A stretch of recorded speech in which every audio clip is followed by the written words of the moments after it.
5 October বিশ্ব শিক্ষক দিবস।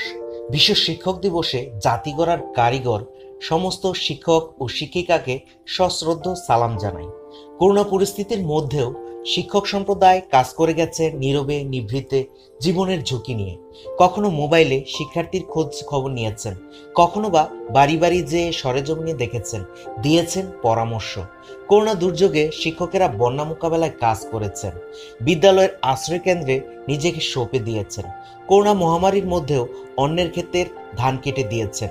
করোনা পরিস্থিতির মধ্যেও প্রশাসনিক অন্যান্য দায়িত্ব শিক্ষকেরা পালন করে যাচ্ছেন। সাথে চলছে অনলাইন ক্লাসে পাঠদান। সত্যি মহান তুমি শিক্ষক, তোমাকে জানাই সশ্রদ্ধ সালাম।